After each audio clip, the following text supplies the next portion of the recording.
मैं तो ये बात सोच रहा हूँ कि यार अगर हमारे साथ ऐसा कोई मिसहैप होता है उससे पहले हमें ये सोचना चाहिए कि हमारा पावर कहाँ तक है। अगर हम सहाफी, हम जर्नलिस्ट, अगर हमारी FIR अगर नहीं होती तो आम पब्लिक तो रुल रही है। बिस्मिल्लाहिर्रहमानिर्रहीम, अस्सलाम वालेकुम, मैं हूँ खुर्रम इब्न शब्बीर और आप देख रहे हैं नूर मीडिया चैनल। रावलपिंडी की क्या सूरत हाल है ओवरऑल इलेक्शन के हवाले से और रावलपिंडी के जो मसाइल हैं उसके हवाले से गुफ्तगू करने के लिए मेरे साथ मौजूद है सीनियर तजिया निगार, एंकर पर्सन, सहाफ़ी हसन सदीकी साहब। इनसे गुफ्तगू करेंगे। सर, रावलपिंडी में जो सूरत हाल चल रही है इसके हवाले से कि जो इलेक्शन भी हैं आजकल, गहमा गहमी भी चल रही है और बहुत सारे मसाइल भी चल रहे हैं, इस हवाले से आप क्या कहेंगे? बिस्मिल्लाहिर्रहमानिर्रहीम जी, आपका बहुत शुक्रिया। खुर्रम भाई, सबसे पहले यहाँ पे अगर मैं इलेक्शन की बात करूँ तो इस दफ़ा वो गहमा गहमी जो नज़र आनी चाहिए वो नज़र नहीं आ रही। ओवरऑल आप देख लें पूरे मुल्क की सियासी सूरत हाल को, तो ये मैं अक्सर एक बात कहता हूँ, ये वही सारे चेहरे हैं, ये वही सारे लोग हैं कि जो हम जिनको कई दफ़ा आजमा चुके हैं। ये जो मारूसी सियासत चलती आ रही है ये वही सियासतदान है। और करंट अगर बात करें तो अभी ऑफ दी कैमरा जो हम बात कर रहे थे कि जो लोग जिनके वोट नहीं भी बने हुए वो उनकी पार्टियों में, हर पार्टी में आपको नजर आएंगे नाराबाजी करते हुए।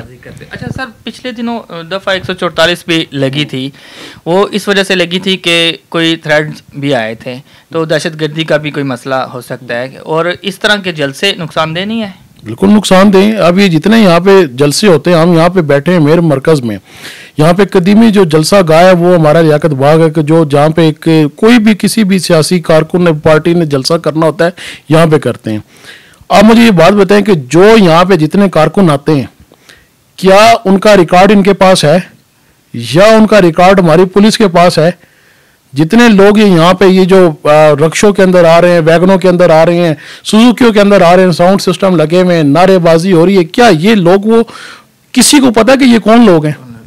सर, मुझे एक बात याद आई कि कुछ अर्सा पहले एक जो बैंक के गार्ड थे उन्होंने बैंक के जो मैनेजर है उनको फायर कर दिया था। फिर उसके बाद एक रैली चल रही थी, उस रैली में वो शामिल हो गए थे और पता नहीं चला, फिर बाद में वो पकड़े गए तो पता चला था कि, तो फिर इस तरह के लोग यहाँ भी तो शामिल हो सकते हैं। बिल्कुल शामिल हो सकते हैं। यहाँ पे ही देख लें, अगर तो यहाँ पे लाखों नहीं तो हज़ारों की तादाद में अगर लोग हैं, हज़ारों की तादाद में अगर 2 दहशतगर्द भी इसके अंदर चले गए तो किसी को पता चलेगा?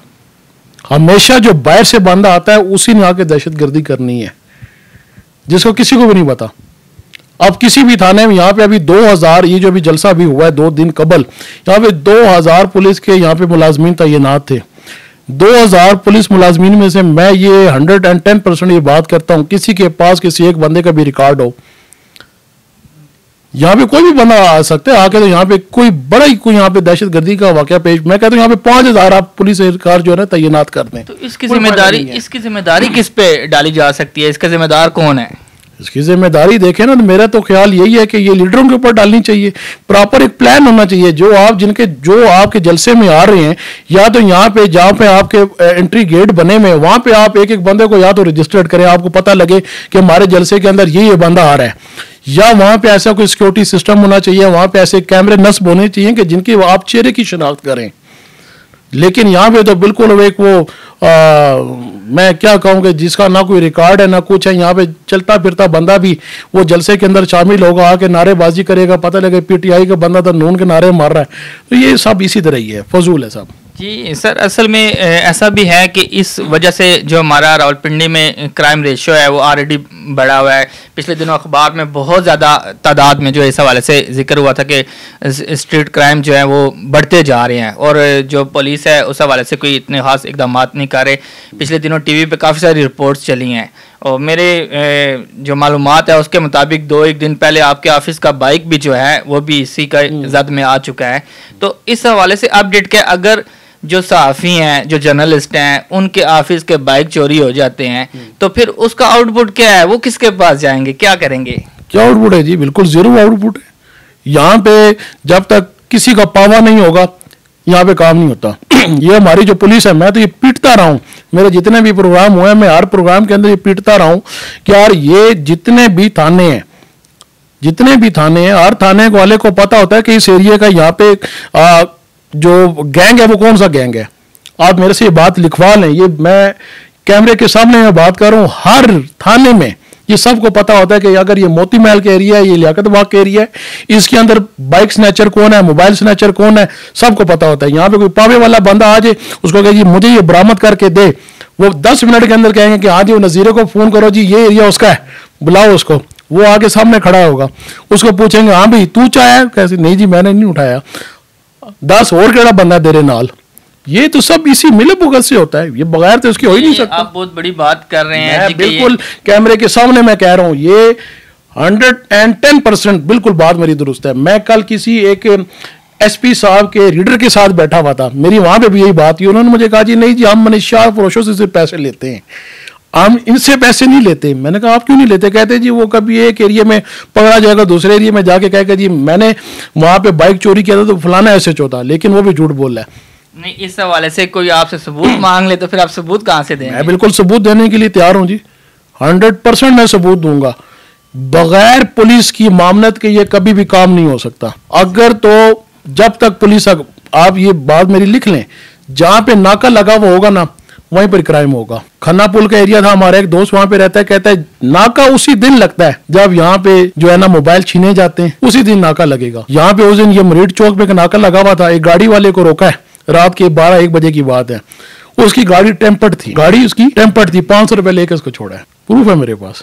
किस पुलिस की बात कर रहे हैं? तो इसका फिर हल भी तो कोई होगा। अगर फर्ज करे पुलिस इस तरह शामिल है तो पुलिस की भी तो कंप्लेंट की जा सकती है, तो उस हवाले से क्या इकदाम किए जा सकते हैं? या आप थानों में जाए ना जी, थानों में आकर आपके साथ कोई ऐसा मिसहैप हुआ है, आप FIR लिखवाने के लिए जाते हैं, वो आपसे ऐसे सवाल जवाब करेंगे कि जैसे आपने क्राइम किया है। FIR का आपने जिक्र किया, जो आपके ऑफिस का जो बाइक है वो 2-3 दिन पहले जो चोरी हुआ है, उसकी FIR हुई कि नहीं हुई? अभी तक FIR नहीं हुई। आप यहाँ से अंदाजा लगा लें, अगर हम सहाफ़ी, हम जर्नलिस्ट, अगर हमारी FIR अगर नहीं होती तो आम पब्लिक तो रुल रही है। तो ये सहाफ़ियों की कोई तंजीम वगैरह नहीं होती जो मिल के काम कर सके? कुछ तंजीमें एक्टिव हैं और 100 में से आप कह लें कि 10% तंजीमें जो है ना एक्टिव है, बाकी तंजीमें सो रही हैं। मैं अब यहाँ पे किस किस का नाम लूँ? अभी तक बिल्कुल खामोशी वाला मंजर है, जो ख्वाब खरगोश के मज़े ले रहे हैं और हम यहाँ पर बैठ के तो हम इस बात के ऊपर डिस्कस कर रहे हैं। नहीं, जो हमारा जो प्रेस क्लब है वहाँ अक्सर पिछले दिनों हमने देखा था, किसी साफ़ी के साथ कोई छोटा सा मसला हो जाए तो धरना दे दिया जाता था, उसके खिलाफ बड़ा एक्शन लिया जाता था। तो उसके अलावा अभी शायद इलेक्शन नहीं है तो इस वजह से वहाँ भी खामोशी है। तो उस हवाले से क्या कि कोई अगर तो हर बंदे की एक तंजीम है, हर जगह पे किसी आप मार्केट में जाते हैं, मार्केट वालों की एक तंजीम है, मोहल्ले में तंजीमें बनी हुई है, तो वो सारी तंजीमें जाके मिल के काम करती हैं। तो अगर जर्नलिस्ट जो हैं उनकी अपनी तंजीम नहीं है तो वो कैसे आगे जाके काम कर सकते हैं? अल्हम्दुलिल्लाह जी, हमारी भी तंजीम है और हमारे प्रेसिडेंट साहब हैं गुलकैसर खान साहब, बड़े अच्छे हमारे दोस्त है, भाई हैं। तो ये अभी तक अगर हमारी तंजीम, मैं अगर अपनी तंजीम की बात करूँ तो बिल्कुल खामोश है, सो रही है। अभी तक क्या आप क्या समझते हैं कि ये जो ऑफिस का हमारा बाइक गया है, ये अभी किसी थाने से हमें मिल जाएगा? अभी तक इनको एक्टिव होना चाहिए था। मेरे पास अभी तक, आप मेरे पास आई हैं या 1-2 दोस्त हैं जिन्होंने फ़ोन किया है, इसके अलावा मुझसे किसी ने फ़ोन करके भी नहीं पूछा क्या ये हमारी तंजीम है, ये हम लोग हैं। यहाँ पे ऐसे वो लोग हैं कि जिनके अखबारात भी प्रिंट नहीं होते, जो PDF में शाया होते हैं, उनकी अपोज सीधी CPO ऑफिस तक है। CPO ऑफिस से जो भी प्रेस कॉन्फ्रेंस निकलती है पहले उनके पास जाती है, प्रेस रिलीज निकलती है पहले उनके पास जाती है, उनकी मुशावरा से ये सारी चीज़ें होती हैं। मैं तो आपकी बातें सुन के परेशान हो रहा हूँ कि आप इतने सीनियर तजिया निगार हैं, आपके साथ ये मसाइल चल रहे हैं तो हम जैसे बंदों को तो कोई पूछेगा भी नहीं। मैं 2 दिन पहले की बात करूं तो जब थाने गए तो वो FIR उन्होंने पहले दरख्वास्त से, वो कहते जी आप जाएं पहले ये वहाँ से लिखवा के लेकर आएँ कि आपका बाइक, क्योंकि मेरा बाइक था अप्लाइड फॉर, उन्होंने कहा जी पहले आप लिखवा के लेकर आएँ कि आपके बाइक का जहाँ से आपने लिया अगर इंस्टॉलमेंट पे था, अगर उनके साथ आपको कोई मामला नहीं है। मैं कि यार मैं अगर ये सारा प्रोसीजर करूँगा, रात का 1 बज रहा है, ये तो बात कल पे जाएगी। तो उन्होंने कहा जी इसके बगैर हम कुछ नहीं कर सकते। मैं नीचे आया हूँ, वहाँ के कांस्टेबल बैठा हुआ था, उससे मेरी बात हुई है, मैं कहा जी मैं तो CPO ऑफिस जाऊँगा। उसने मुझे कहा जी आप बैठे तो मैं आपको जाके E-टैग नंबर लगा के देता हूँ। वो बेचारा गया, जाके उसने मुझे E-टैग नंबर लगा के दिया। अभी 36 घंटे होने वाले हैं, अभी तक FIR नहीं हुई। तो इसका कोई हल नहीं होगा फिर? अगर अभी FIR नहीं हुई उस पर फिर कोई एक्शन भी नहीं होगा? अच्छा हाँ, एक और मजे की बात, FIR से मुझे याद आया, आज की मैं बात बताऊं, मेरे ये ऑफिस के कोई थे जो लड़के उधर गए हैं IO के पास, वो कहते जी रात तक FIR हो जाएगी, आपको आने की भी ज़रूरत नहीं है। वो उस FIR को हमने क्या करना है? हमारा काम का FIR से हमारा काम तो ये कि हम कहते हैं कि आप मुलजिम पकड़ें। हमने FIR को क्या करना? आप हमें ये आप बात बता रहे हैं कि आपको आने की जरूरत नहीं है, आप उधर ही ऑफिस में बैठे, FIR जब होगी आपको ऑनलाइन मैसेज आ जाएगा। ये हाल है, ये हमारी पुलिस का हाल है। अगर मैं बाकी महकमों की बात करूं, आप कोर्ट में चले जाए ना जी, वहां पे लिखा हुआ है, जज के पीछे भी लिखा हुआ होता है कि रिश्वत देने वाला और लेने वाला दोनों जहन्नमी है। सबसे ज्यादा रिश्वत उधर ही दी जाती है। जो रीडर होता है उसने अपना दराज खोला हुआ होता है, वो कहता है मुझे कुछ नहीं चाहिए, बस जो चाहिए वो दराज के अंदर आप डाल दें। ये हमारे मुल्क का कानून है। हम यहाँ पे रह रहे हैं, यहाँ पे हम किस इंसाफ की बात करते हैं? जिसका पव है, अभी देख लें, पिछले दिनों की बात है, वो एक जो टीचर के साथ जो वाकया हुआ था, दो भाई थे और दोनों के दोनों चोर थे। टीचर को उन्होंने किस तरह मारा भी, सब कुछ किया। क्या 2 दिनों के अंदर अंदर उनको ट्रेस करके उनको गिरफ्तार नहीं किया गया? वो तो सोशल मीडिया पे वीडियो वायरल होगी, उसके बाद वो एक्शन में आए। क्या ये जब तक चीज वायरल नहीं होगी तो इनका क्या काम है? ये काम ही नहीं करेंगे। एक चीज को मैं तो ये बात सोच रहा हूं कि यार अगर हमारे साथ ऐसा कोई मिसहैप होता है, उससे पहले हमें ये सोचना चाहिए कि हमारा पावर कहां तक है। अच्छा, इस सारी गुफ्तगू को हम अगर लेके आते हैं इलेक्शन की तरफ लेके आते हैं कि अभी जितने भी कैंडिडेट हैं वो भी यही दावे कर रहे हैं कि हम आएंगे, हम आके इस सिस्टम को ठीक कर देंगे, तो क्या आप समझते हैं कि ये आने वाले कैंडिडेट जो हैं वो इस सिस्टम को ठीक कर सकेंगे? ये सिस्टम कभी भी ठीक नहीं होता जी। आप मुझे चंद जमातें ऐसी हैं कि जो नहीं आई, जो हुकूमत में नहीं है, जिनकी हुकूमत नहीं बनी, उसके अलावा आपने सारी जमातों को आजमा लिए। ये वो कैंडिडेट हैं जो आज आपको गली गली कैंपेन करते नजर आएंगे, आपको डोर टू डोर आपको कैंपेन करते नजर आएंगे। इलेक्शन होने की देर है, उसके बाद इन्होंने कहाँ नजर आना है? इनको कौन जानता है? या ये हमें जानते हैं? नहीं। अभी बिरयानी बन रही है, अभी एक एक बंदे को 5-5 हज़ार रुपये दिया जा रहा है। किस लिए दिया जा रहा है? सिर्फ वोट की खातिर। यहाँ पे बंदे ला के जमा कीजिए, किसकी? वोट की खातिर। वोट होने है, वोटिंग होनी है, हुकूमत में आना है, सब कुछ खत्म।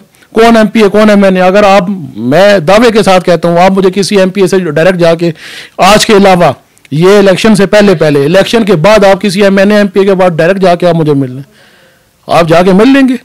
मिलेंगे ही नहीं। आप इनके ऑफिस में जाएंगे, कहेंगे जी वो उधर पार्लियामेंट में, वो उधर लॉजिस में, उधर आपको अप्रोच नहीं होगी, ठीक है। अंदर बैठे होंगे, कहेंगे जी वो दौरे पे गए हुए हैं। क्या है ये हमारे मुल्क की सियासत है। इस पूरे सिस्टम का हल क्या हो सकता है? आप क्या कहते हैं कि इसको बेहतर करने के लिए कोई एक और सिस्टम बनाया जाए, या इस सिस्टम को बेहतर करने के लिए क्या तरीकाकार हो सकता है? बेहतर करने के लिए जी सबसे पहले हमें नए चेहरों को, नए लोगों को सामने लेकर आना चाहिए। वो लोग जो हम समझते हैं कि यार ये लोग निज़ाम इसका ठीक कर सकते हैं, हमें उन जमातों को सामने लेकर आना चाहिए, उन लोगों को सामने लेकर आना चाहिए, तब जाके निज़ाम। सबसे पहले हमें खुद को बदलना पड़ेगा। जब तक हम खुद को नहीं बदलेंगे, निज़ाम हमारा कभी भी नहीं बदलेगा। ये रिश्वत वाली बात ये मैंने तब की है कि ये लोग भी हम ही करते हैं। उसकी क्या मजाल है? रीडर की मजाल है, वो आपकी जेब से पैसे निकाल रहा है, वो आपकी जेब से नहीं निकाल रहा। हम उसको कहते हैं कि यार हमें ये डेट नहीं, ये डेट चाहिए, वो डिमांड करता है, हम ना कहें ना, हम उसको ना दें, हम एक। लेकिन यहाँ पे पाकिस्तान में कभी भी काम सीधे तरीके से होता भी नहीं है, ये भी बात है। तो ये फिर जो बाकी बहुत सारे ममालिक ऐसे हैं जो मतलब है कि आस्ता आस्ता नीचे की तरफ चले गए और वहाँ लाकानूनियत है, तो क्या आप समझते हैं कि अभी जो पाकिस्तान की मौजूदा सूरत हाल है, जिसमें कभी मतलब है कि अब ऐसा कि कोई ऐसा लीडर नहीं है जो अक्सरियत लेके आ सके, तो क्या किसी सोचे समझे मंसूबे के तहत इसको इस तरह किया जा रहा है? बिल्कुल ऐसी सोचा समझा मंसूबा ही है ये। आप देख लें आने वाले टाइम में, अगर मैं यहाँ पे कोई बात करूँगा तो ऐसा ना हो कि यहाँ से हमें भी यहाँ से उठा लिया जाए, तो वो आप बेहतर समझते हैं।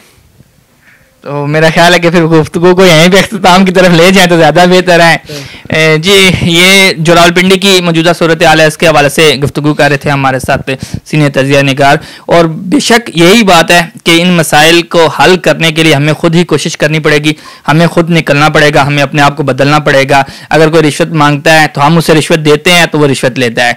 अगर कोई गलत काम करता है तो हम उसे गलत काम करने का मौका देते हैं। अगर हम जुल्म के खिलाफ डट जाएंगे तो इंशाल्लाह एक वक्त आएगा कि हम भी बाकी ऐसे ममालिक हैं जो तरक्की याफ्ता भी हैं और तहजीब के दायरे के अंदर भी हैं, तो इंशाल्लाह इस उम्मीद के साथ इस प्रोग्राम को इख्तिताम की तरफ लेके जाते हैं कि इन इलेक्शन में उस बंदे को मुंतखब करें जो बंदा पाकिस्तान के लिए और हमारे लिए बेहतर हो। इजाज़त चाहूँगा। अल्लाह हाफिज़।